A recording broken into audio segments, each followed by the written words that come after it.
ബുദ്ധിമുട്ടുമായിട്ട് ENT-OP വരുന്ന കുട്ടികളുടെ പേരൻസിന് പ്രധാനമായിട്ടും ഉണ്ടാകുന്ന 1-2 സംശയങ്ങളാണ്. ഇത് എടുക്കുന്നതുകൊണ്ട് എന്തെങ്കിലും കുഴപ്പമുണ്ടോ? അഡിനോയിഡ്സ് എന്ന് പറയുന്ന ഇത് കുട്ടികളിൽ ചെയ്യുന്നതുകൊണ്ട് എന്തെങ്കിലും കുട്ടിക്ക് പ്രശ്നങ്ങൾ ഉണ്ടാവാൻ സാധ്യതയുണ്ട്. നേരത്തെ പറഞ്ഞല്ലോ ഞാൻ, ഇത് ടോൺസിൽസിൻ്റെ അതേ ഫാമിലിയിൽ വരുന്ന ഒരു ഇതാണ്. അപ്പോൾ ഇതിൻ്റെ ജോലി എന്ന് പറയുന്നത് ഇതെല്ലാവർക്കും ഉള്ളതാണ്. നമ്മുടെ ഇമ്മ്യൂണിറ്റി, പ്രതിരോധത്തിന് വേണ്ടിയിട്ടുള്ളതാണ്. അപ്പം ഇതെന്ന് പറയുന്നത് നമ്മൾ ചെറിയ കുട്ടിയായിരിക്കുമ്പോൾ ഇത് പ്രതിരോധത്തിനും ഇതിനുമായിട്ടുള്ള ഇതാണ്. ഇത് ഡിഫൻസിൻ്റെ വൺ ഓഫ് ദ മെക്കാനിസംസ് ആണ്. ഇത് കൂടാതെ പ്രധാനമായിട്ടും കുറച്ചും കൂടി മുതിർന്നു കഴിയുമ്പം ബ്ലഡിലെ WBCs, ബ്ലഡിലെ വെളുത്ത രക്താണുക്കളാണ് പിന്നെ പ്രതിരോധത്തിന് പ്രധാനമായിട്ടും. അതുകൊണ്ട് ഇത് എടുത്തത് കൊണ്ട് വേറെ വലിയ പ്രശ്നമൊന്നുമില്ല.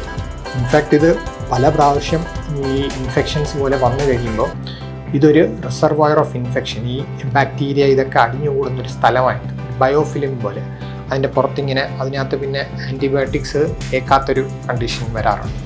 എപ്പോഴും ഇൻഫെക്ഷൻ വരും. അപ്പോൾ ഇതൊരു പ്രോബ്ലമായിട്ടാണ് പിന്നെ കാണുന്നത്. പല പ്രാവശ്യം ഇത് വന്നു കഴിയും. ചില സിറ്റുവേഷൻസിൽ ഇത് എടുക്കുന്നതാണ് ഇത് വെച്ചിരിക്കുന്നതിനെക്കാട്ടിലും കൂടുതൽ നന്നായിട്ട് വരും.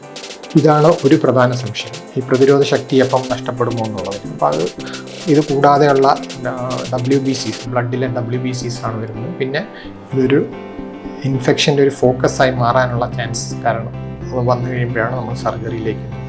ഇത് കൂടാതെ പിന്നെയുള്ളൊരു ആൾക്കാരുടെ ഇവരുടെ പേരൻസിൻ്റെ ഒരു സംശയം എന്ന് പറയുന്നത്, ഇത് ചെയ്ത് കഴിയുമ്പോൾ അഥവാ സർജറി ചെയ്യുകയാണെങ്കിൽ ചെയ്ത് കഴിഞ്ഞ് കഴിഞ്ഞാൽ വീണ്ടും വരാനുള്ള സാധ്യതയുണ്ട്.